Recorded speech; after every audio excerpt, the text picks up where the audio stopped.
నమస్తే, welcome to okay TV. ప్రస్తుతం మనం రాజ్ భవన్ దగ్గర ఉన్నాం, గవర్నర్ గారి కార్యాలయం దగ్గర. సో బక్కా జడ్సన్ గారు దాదాపు కొన్ని నెలలుగా ఏదైతే ప్రభుత్వ ఉద్యోగులు రిటైర్ ఎంప్లాయీస్ కి సంబంధించి రావాల్సిన బెనిఫిట్స్ గురించి ఆయన మాట్లాడుతున్నారు, అడుగుతున్నారు. గవర్నర్ కూడా పలుమార్లు రిప్రజెంటేషన్ ఇవ్వడం జరిగింది. సో మొన్న ఇటీవల కూడా దీని మీద ఇక్కడే బైఠాయించి ధర్నా నిరసన కూడా తెలిపిన పరిస్థితి.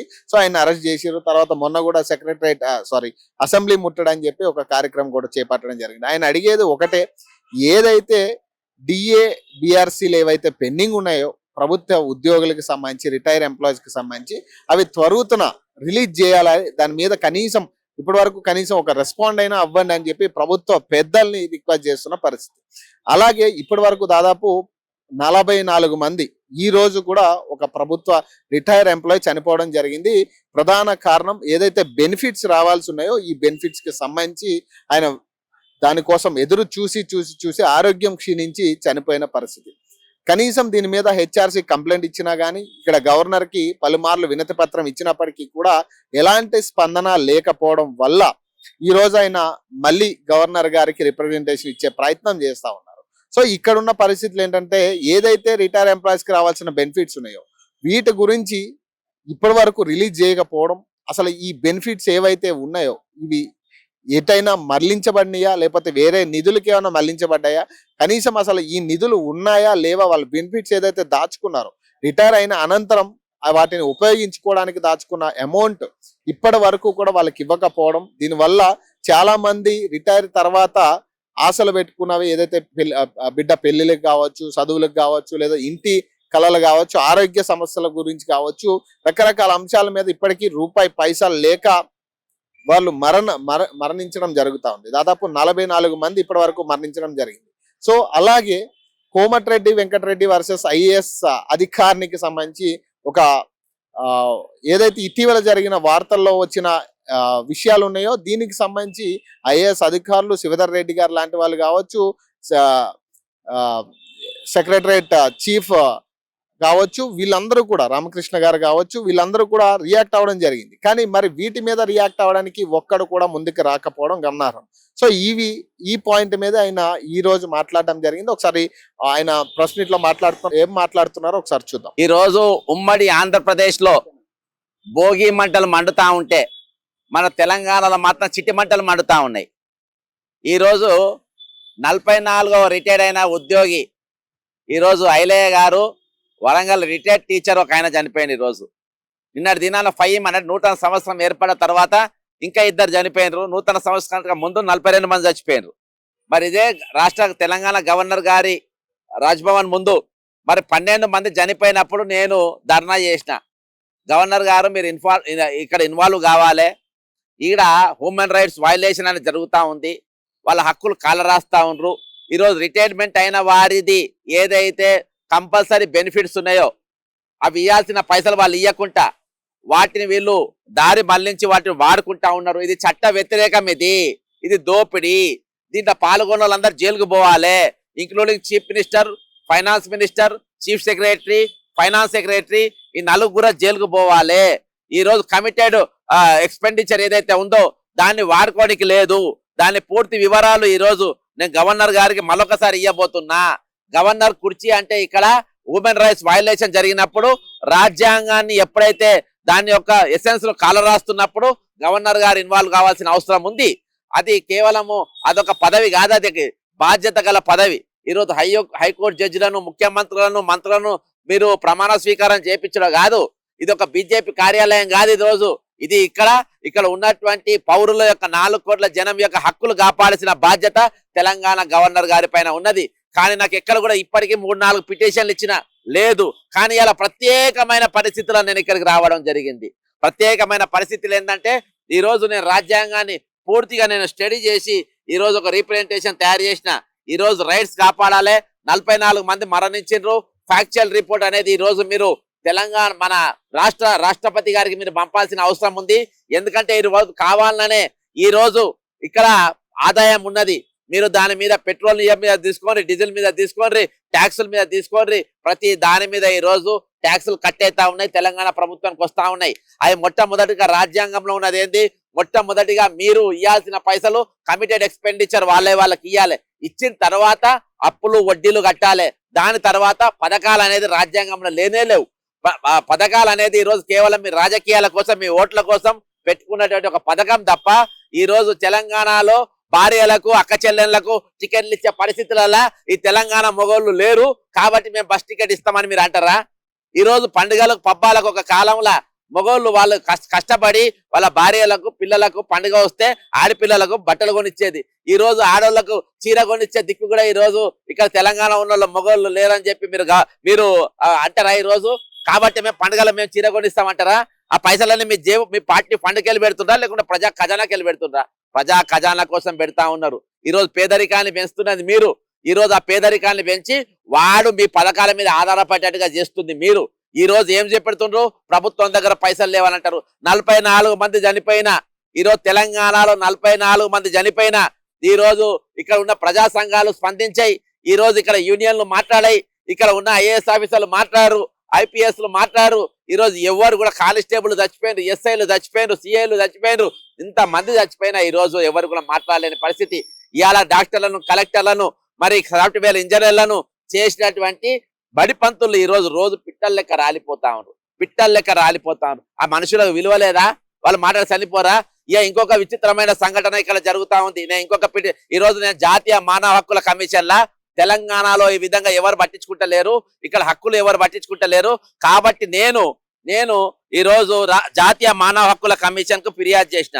జాతీయ మానవ హక్కుల కమిషన్ 8 వారాలలో రిటైర్డ్ అయిన వారి పైసలు వాళ్ళకి ఇవ్వాలి, వాళ్ళ పిఆర్సీ వాళ్ళకి ఇవ్వాలి, వాళ్ళ డిఎల్ వాళ్ళకి ఇవ్వాలి అని చెప్పేసి 8 వారాలలో ఇవ్వాలని జాతీయ మానవ హక్కుల కమిషన్కి వెళ్ళి ఈ రోజు ప్రభుత్వ ముఖ్య కార్యదర్శికి మొన్న 6వ తారీఖున ఆర్డర్ వచ్చింది.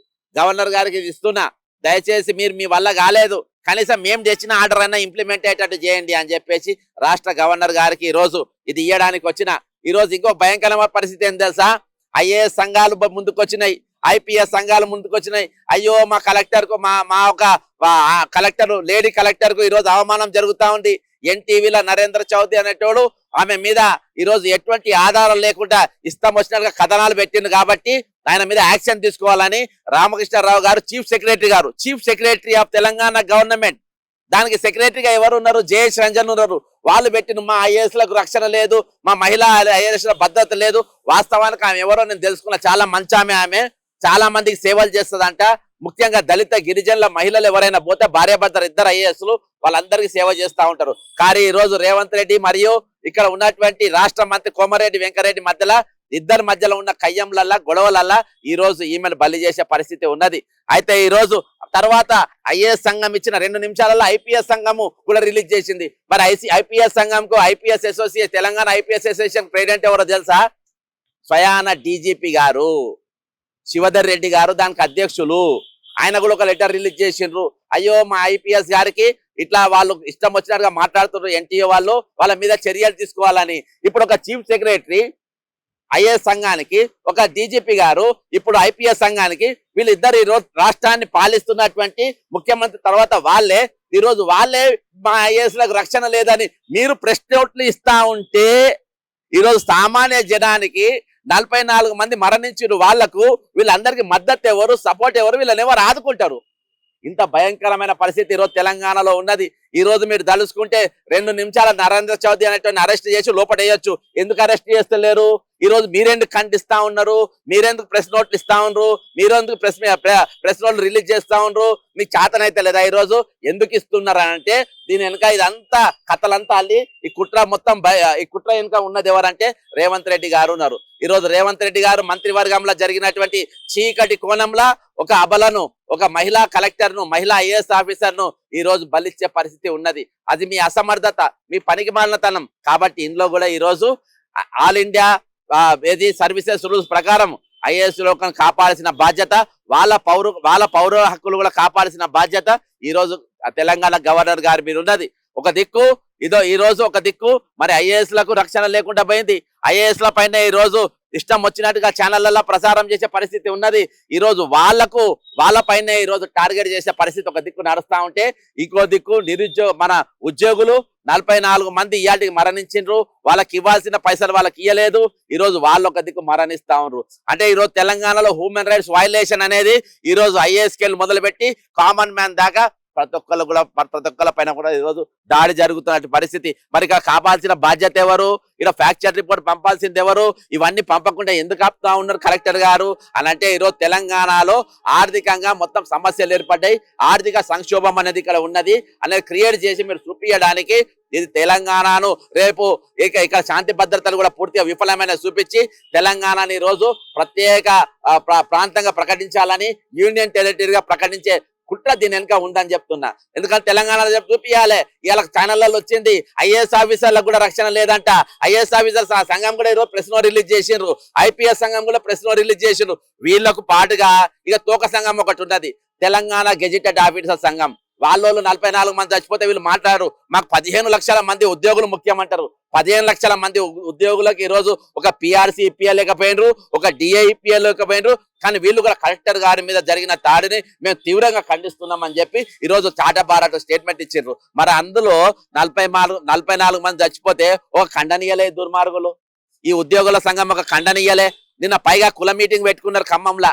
కుల మీటింగ్ పెట్టుకొని తెలంగాణ గెజిటెడ్ ఆఫీసర్స్ కుల మీటింగ్ పెట్టుకొని క్యాలెండర్ అది ఆవిష్కరించి ఇది రిటైర్డ్ ఎంప్లాయీస్ మీటింగ్ అని ఇంకా బ్యానర్ పెట్టిండ్రు. అంతే, ఇంత దుర్మార్గానికి ఈ రోజు ఒడిగట్టిండ్రు. అంటే ఇవన్నీ కూడా ఈ రోజు తెలంగాణలో ఐఏఎస్ స్కేల్ మొదలు పెట్టి పనిచేసే రిటైర్డ్ ఉద్యోగుల వరకు, ఈ రోజు నిరుద్యోగుల వరకు ఎక్కడ కూడా వాళ్ళకి రక్షణ లేదు, శాంతి భద్రత లేవు. ఈ రోజు ఆర్థికంగా తెలంగాణ మొత్తం చితికిలబడిపోయింది. వాళ్ళకి జీతాలు ఇచ్చే పరిస్థితి లేదు, రిటైర్ అయిన బెనిఫిట్స్ ఇచ్చే పరిస్థితి లేదు, పెన్షన్లు ఇచ్చే పరిస్థితి లేదు, పథకాలు ఇచ్చే పరిస్థితి లేదు, యువకులకు నౌకర్లు ఇచ్చే పరిస్థితి లేదు అనేది అంతా ఒక ఫ్రేమ్ చూపించి తెలంగాణను ఏ విధంగా యూనిటరీ చేయాలి అనే ఆలోచనతో ఈ రోజు తెలంగాణ ప్రభుత్వం ఉన్నది. దానికి అనుగుణంగానే ఈ రోజు అడుగులు వేసుకుంటూ పోతా ఉండ్రి. దానికి అనుగుణంగానే ఈ రోజు త్రిపుర ఉప ముఖ్యమంత్రిగా పనిచేసినటువంటి వ్యక్తి తెలంగాణ గవర్నర్ ఉన్నారు. అందుకనే వాళ్ళ ఆదేశానుసారమే ఈ రోజు మౌనంగా ఉన్నారు. అందుకనే ఈ రోజు బీజేపీ ఎంపీలు మాట్లాడారు, బీజేపీ ఎమ్మెల్యేలు మాట్లాడారు, ఆపోజిషన్ లీడర్ మాట్లాడారు, ఇద్దరు కేంద్ర మంత్రులు ఉంటా మాట్లాడారు. నా హైదరాబాద్ మీద 144 సెక్షన్ ఎందుకు పెట్టిన వాళ్ళు కూడా నోరు తెరవరు.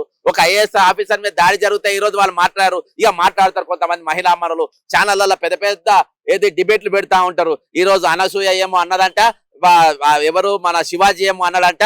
దాని మీద ఈ రోజు వాళ్ళ ఆత్మగౌరవం దెబ్బతిన్నదంట మాట్లాడతారు. అందరి ఆత్మగౌరవాలు అల్కకు దొరికినాయి, పుణ్యానికి దొరికినాయి, అందరు దెబ్బతింటారు. మరి ఈ రోజు ఒక మహిళా ఐఏఎస్ ఆఫీసర్ పైన ఈ కథనాలు వస్తే మరి మహిళా మనులు, ఈ రోజు మహిళా యాక్టివిస్టులు, ఈ రోజు మహిళా సంఘాలు, మహిళా సెల్లులు వీళ్ళందరూ ఈ రోజు ఎందుకు మాట్లాడతారు, ఎందుకు చర్చలు వేస్తారు? దేశం కోసం ధర్మం కోసం అని మాట్లాడేటోళ్ళు ఒక కలెక్టర్ పైన ఎటువంటి అబండాలు పడుతున్నప్పుడు మహిళా కలెక్టర్ మీరెందుకు మాట్లాడతలేరు?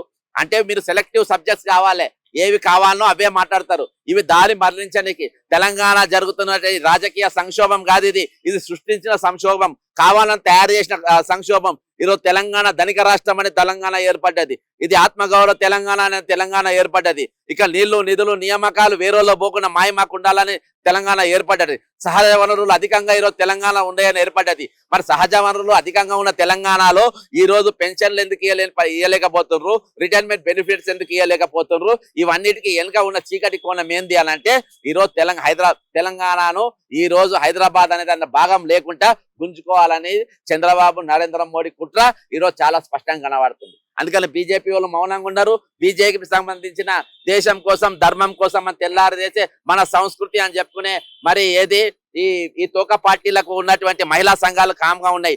ఏ ఛానల్లో చూడు అన్ని డైవర్షన్ పాలిటిక్స్ నడుస్తా ఉంది. కాబట్టి ఈ రోజు ప్రత్యేకమైన పరిస్థితులలో నేను తెలంగాణ ఈ రోజు ఐఏఎస్ లకు కూడా రక్షణ లేదంట, ఐఏఎస్ రక్షణ లేదని చెప్పి ఐపీఎస్ సంఘం చెప్తా ఉంది, ఐఏఎస్ సంఘం చెప్తా ఉంది. ఈ రోజు తెలంగాణ గెజిటెడ్ ఆఫీసర్స్ అసోసియేషన్ చెప్తా ఉంది, 40 మంది చచ్చిపోయినా కానీ పర్వాలేదు, మీకెక్కడ రక్షణ ఇస్తాం, మాకే రక్షణ లేదని చెప్పి ఈ రోజు ప్రెస్ లో రిలీజ్ చేసే పరిస్థితులలో గవర్నర్ గారికి రిప్రజెంటేషన్ ఇవ్వడానికి వచ్చిన. అంతేకాకుండా ఈ రోజు రిటైర్డ్ అయిన ఉద్యోగులు 44 మంది చచ్చిపోయింది ఇప్పటికీ. అంతేకాకుండా చాలా మంది ఈ రోజు మరణ ఛాయల పైన ఉన్నారు. చాలా మంది ఈ రోజు గవర్నమెంట్ దాఖలు ఉన్నారు. కనీసం వాళ్ళకి ఈ రోజు వైద్యం కూడా అందలేని పరిస్థితులలో ఈ రోజు ఉన్నారు. రోజు చాలా మంది నాకు వేలాది మంది ఈ రోజు ఫోన్లు చేస్తా ఉన్నారు. ఈ రోజు మా తరపున మాట్లాడే గొంతుకలు లేవు, మా తరపున మాట్లాడే ఈ రోజు కనీసం ఛానళ్లు కూడా లేవు, మా తరపున మాట్లాడే ప్రచురించే న్యూస్ పేపర్ లేవు, కనీసం మీరన్నా మాట్లాడుతున్నారని అని చెప్పి. కాబట్టి ఈ రోజు నేషనల్ హ్యూమన్ రైట్స్ కమిషన్ ఇచ్చేటువంటి మరి ఏవైతే ఆదేశాలు ఉన్నాయో 8 వారాల పాటించాలని ఆదేశాలు ఉన్నాయో నాకు తెలుసు వీళ్ళు దొంగలు పాటించారు. ఎందుకంటే ఈ రోజు దొంగలు రాష్ట్రాన్ని పరిపాలిస్తా ఉన్నారు, కుట్రదారు తెలంగాణలో పరిపాలిస్తున్నారు. కాబట్టి వాళ్ళ మీద నమ్మకం లేదు. కనీసం ఈ పనన్నా చేసి పెట్టి మరి గవర్నర్ గారికి వచ్చిన. కాబట్టి ఆ 2 వినతి పత్రాలు నేను ఇవ్వడానికి వచ్చిన. అది ఇవ్వడానికి ఇప్పుడు వెళ్లే ప్రయత్నం చేస్తున్నా. మరి ఇప్పటి వరకు అయితే అక్కడ ఎవరు అందుబాటులో లేరు.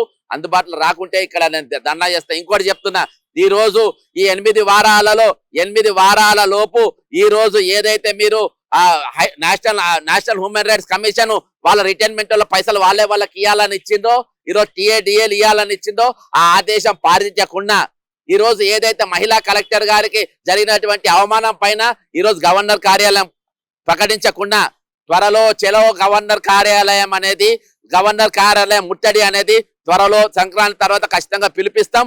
మీరు గిన విఫలం అయిపోతే, మీ డ్యూటీలు చేయడంలో మీరు విఫలం అయిపోతే మీ డ్యూటీ ఎట్లా చేపియాలో అది రాజ్యాంగంలో మాకు రాసి ఉంది. దాని ప్రకారము అసలు గవర్నర్ కార్యాలయం ఇక్కడ అవసరం లే, దీన్ని రికాల్ చేయాలని చెప్పేసి ఉద్యమం కూడా చేపడతాం. జై తెలంగాణ, అమరవీరులకు జోహార్.